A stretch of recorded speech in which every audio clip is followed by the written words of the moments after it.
scroll down here, we can see that something special happens when we organize all three of these different types of data into one specific topic. We can clearly see something like finance, business fundamentals, investing, entrepreneurship. It's killing it on Udemy. It's killing it on YouTube, and it's killing it on Google Trends. We know that this is a rock star topic to create a video or series or an online course or an Instagram video around. And the same we can see for these other two options. Relationships, social skills, body language is doing really well on these platforms. Life purpose, personal success, it's doing pretty good as well.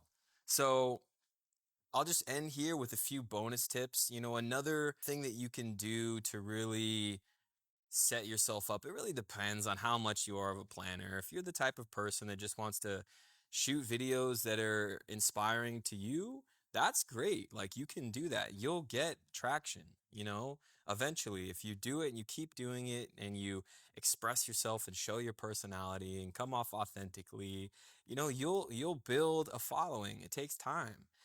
If you do this, that's just going to add more fuel to the fire. So if you even want to take it a little bit further, you can also research platforms or other YouTubers that are doing something similar that you're doing. I won't really click through these and show you these because I don't want to take up too much time in this learning session, but you can clearly see that I've done some research on other platforms and creators that are creating a similar type of content.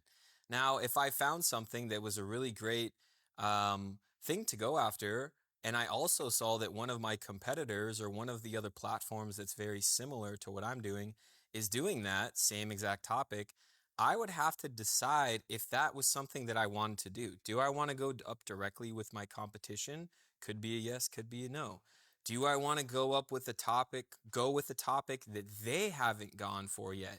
Could be a yes, could be a no. It's just another layer that you guys can dive into to find out, what kind of direction to go into. Now, the last thing that I'll mention is you can also do just general overall searches using Google. You can search the top 20 online trends in the year 2020, and you'll find some interesting stuff. Terms like digital nomad has gone up 367% of increased searches in 2020. Being location independent, which is kind of another term of digital nomad, up 285%. Virtual wellness, people are starting to care more about their well-being and their internal health. Breathing apps, okay, up 219%, showing that people want to feel more calm. They want to feel more at peace. Wellness retreats is up. The list goes on and on. So you can really get as businessy and as deep and entrepreneurial into your video creation process as you want. These are tools and tips that I've used that absolutely work. But it's really up to you. Like I said, you could be very spontaneous with your videos, and some can do well and some cannot. But this just helps add that little extra special sauce. So, with that said, I really hope this bonus lecture helps you out in your video creation journey. I'm excited to hear about your progress as you're progressing through the course and learning these new tactics.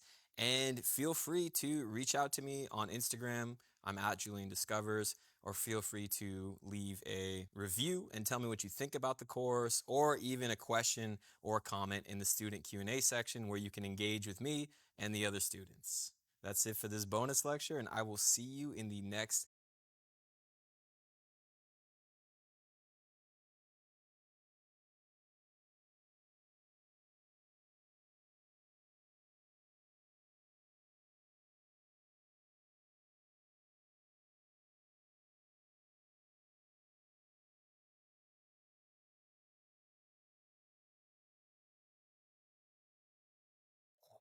So yes, we're changing scenes once again. I thought this was a perfect part of the course to add another interview with an expert to further elaborate on the information that we've learned so far in this course. So I brought on my good friend, co-creator, co-collaborator, Brandon Hakeem. He has over 275,000 online students on Udemy. So he spent years and years creating video content and sharing his information. He also has his own platform called insiderschool.com, where he's created daily 5-minute videos every single day of his wisdom that he's also distilled and synthesized from best-selling authors and multiple hundreds of books that he's read, where he's even produced one video a day for 365 days in a row for his students and for his audience. So I thought, what better of a guest to have on and to give advice to you guys to further give you more tools that you need to further your video creating career. So without further ado, this is a 2-part lecture, and there's going to be a downloadable PDF that has the main key points that he touches on that I felt were the most beneficial that man, why can't I get this line, man? How do I say this? That has the most important parts that Brandon touches on.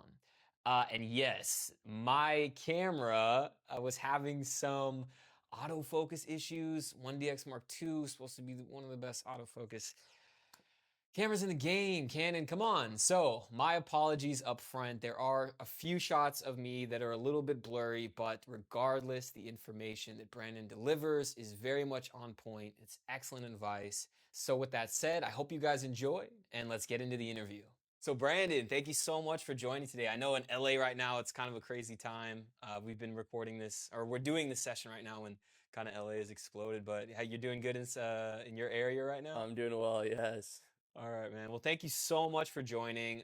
This is kind of a point in the course where the filmmakers have been really working on their creativity, working on their passion, working on expanding and creating more of a structure so that they can continue to bring their, projects to life. And so I kind of wanted to bring you on as an expert and with your really amazing background, all the stuff that you've done, to kind of go over some questions and kind of chat. So I just kind of want to start with, what are some kind of things that you found in your experience with, building kind of momentum creatively and actually, taking action? Because that's something that I really look up to you and see you in as very established in that area. Yeah, and I think one of the biggest challenges, right, we all have our quote unquote creative work that we want to do, but then we find it challenging to actually sit down and do it.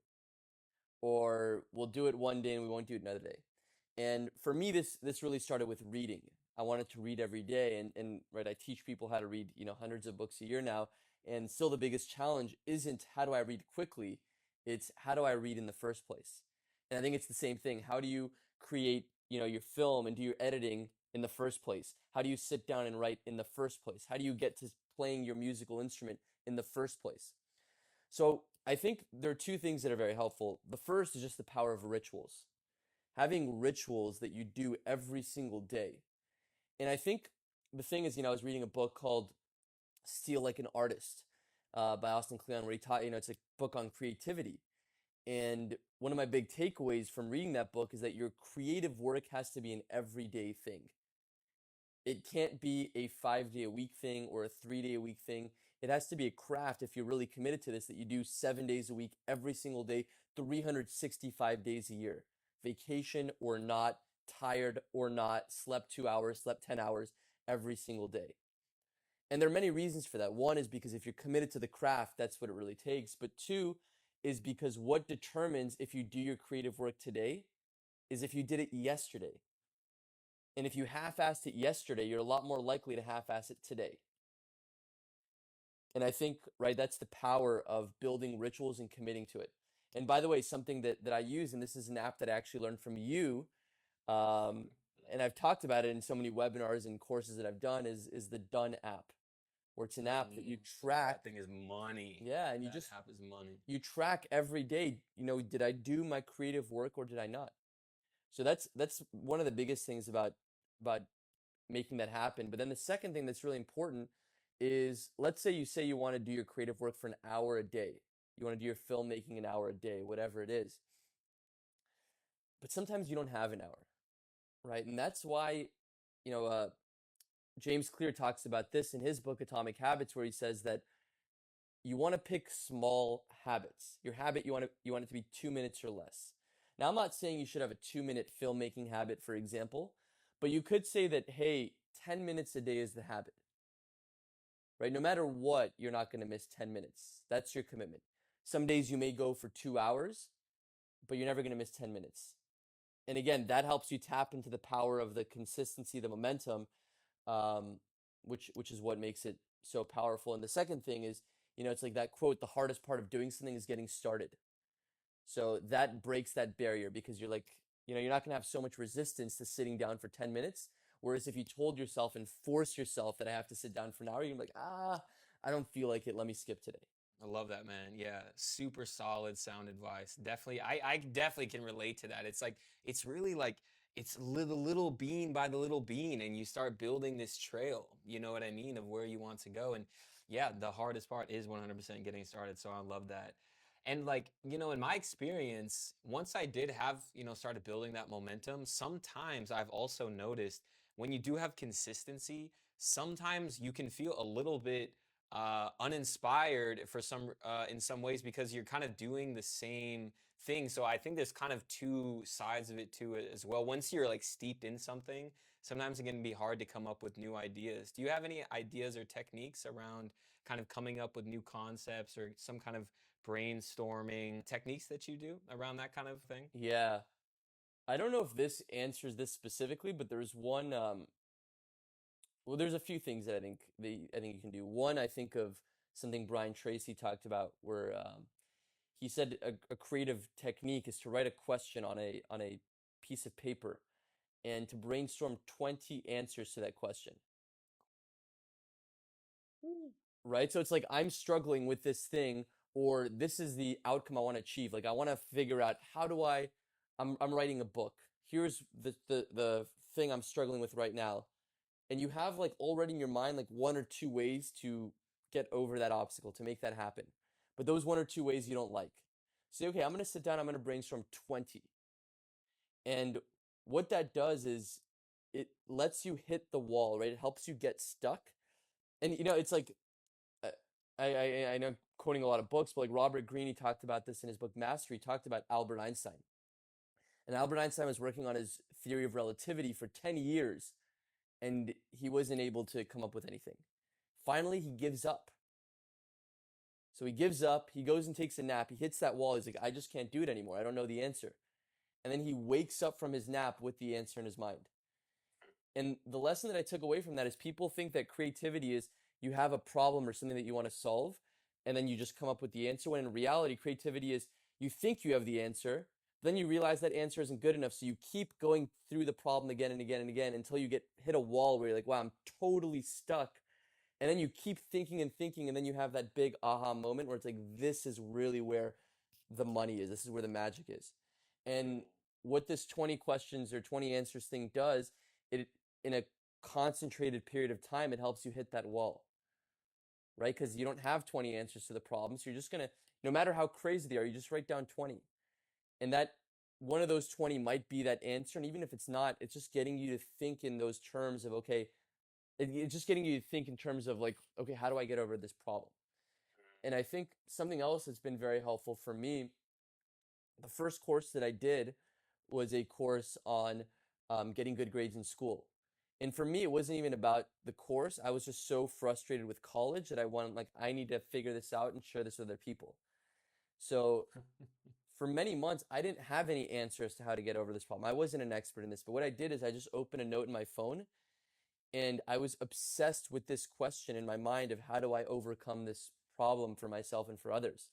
And anytime I had a discovery, I would just write it in there. And the more and more I was just obsessed with that question, the more and more answers would come over time. So I think that's another strategy that people could use, is just have a note in your phone, have a piece of paper, have a notebook. And the more you have a clear question that you want an answer to, and the more you obsess over it, uh, and the more you take that step of writing it down, I feel like that's telling your unconscious mind, I want more answers. Keep giving it to me. So that's 100%. that's another technique that could be really helpful. Yeah, journaling and writing down in the phone has been huge. I love using the Notes tab on an iPhone specifically because I'm an Apple user, but because then it syncs to my laptop and to my smartphone, and that is money. Because and then even yeah, it's kind of like you're here, and then the answer is here, but what you're saying is that it's kind of this crazy squiggly like thing, and then you're like going, and then you land on hopefully it's not 10 years later like Albert Einstein, but that's definitely a part of the process, that the problem isn't actually a problem. it is something as a filmmaker that pushes you to create a solution that comes with time, and it comes with kind of, getting your hands dirty and really reflecting, taking time to journal and really build momentum. So I think those two things really go hand in hand. Yeah, and realizing that getting stuck is part of the process. Mm, If exactly. you're not getting stuck, if you're just holding on to the first answers that you get, then you're not getting the best answers. Exactly, exactly. I love it. Yeah, and so I want to ask, like, what has been some of your process with kind of finding your voice and finding your online audience? Because with a lot of the video creators watching this course, so many people, we don't it's filmmaking has changed so much where it's not creating a feature film that sits in a movie theater and is seen by people. It's like your own movie theater is your online presence. It is your Instagram, it is your YouTube page, it is your Udemy platform or your Udemy profile. So I want to ask, what has been your process with that? Finding the audience, finding the voice. What do you mean by finding the voice? Your voice. So your voice, like your authority, what your topic that you speaks on, what your speciality is, what people look up to you for, what your genre of creativity is. Me, I teach filmmaking to other video creators looking to create Right. better content. That's my voice. Yeah. I think one of the most important things is talking about what you're already very passionate about. Like for me, when it comes to reading and it comes to books and it comes to school, I'm very passionate because I felt cheated by the school system in college, and I felt there was really a lot of emotion there that to this day, whenever I'm talking about those things, I light up, and that energy and that enthusiasm shows, and people are like, "How are you so enthusiastic?" I'm like, I didn't even realize. It's just like that's something that I'm very passionate about. Versus, I think it's very easy when you're thinking about in terms of how do I build an audience, you get too stuck with thinking, oh, what will people like or what should I talk about? And then you get kind of, you're I think thinking about it the wrong way because that passion, that enthusiasm isn't coming through. So I think you find your voice when you're really focused on what do you really believe in, what gets you excited. And if you don't know, think about your past conversations with people. What have been the times that you've really been speaking with a lot of emotion? I think that's where it comes to talking about your voice. And I think the other thing in terms of voice is um, I believe, like at least for me, I just like being short, concise, punchy, and I think it's so important to always be looking through what words can I get rid of that I'm using, what sentences are unnecessary, um, getting to the point as quickly as possible. And one tool that I think just helps build that muscle is the Hemingway app. For people that do any writing, whether you're writing scripts for videos or whatever, and it just shows you where your sentences are like too long, where you're using words that aren't necessary.